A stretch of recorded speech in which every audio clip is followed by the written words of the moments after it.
We're here with Jazmin Emily Garcia. We're speaking about criminal justice in Norfolk, Virginia. So, if you'd like to tell us what brought you to this event today. Sure. So I've been connected with a couple of the leaders that were here today, including Miss Sakaida Newton, and she invited me here.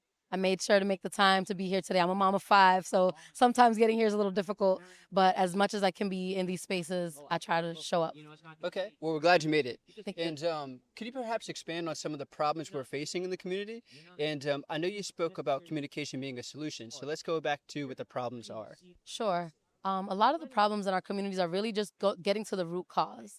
And the root cause, you're not going to know what's going on with somebody mentally, physically, just really in their entire life without a day-to-day conversation. And so with communication brings next level of what's on your mind, what's in your heart, what are you feeling, what can we do to make a change, or how can we make an impact together? And a regular conversation with someone could really, really bring change. Okay, because without communication, there's no understanding. With no understanding, there's no meaningful collective action. Is that right? Exactly. Okay, I so what could those conversations look like, and who should be having these conversations?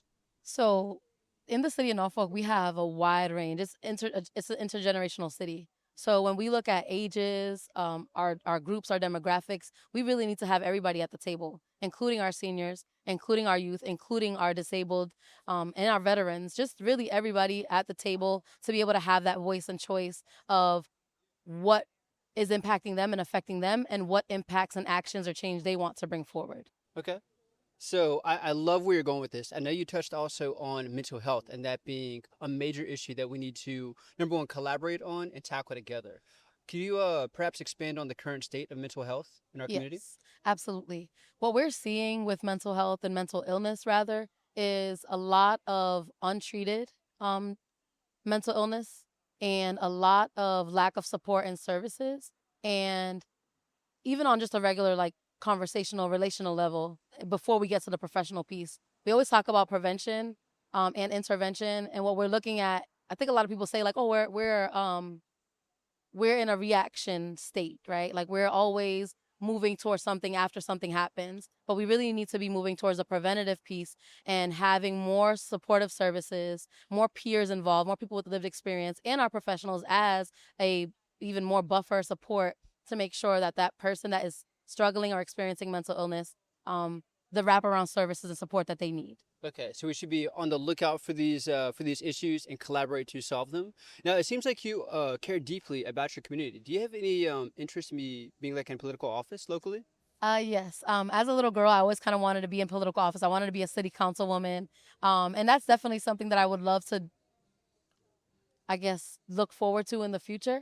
I have a lot of support from community leaders, other community organization in the community. And I think that with what it is that my mind, where I want to go, I think it's just going to be a really great opportunity because I'm going for my master's in social work at Norfolk State starting in August.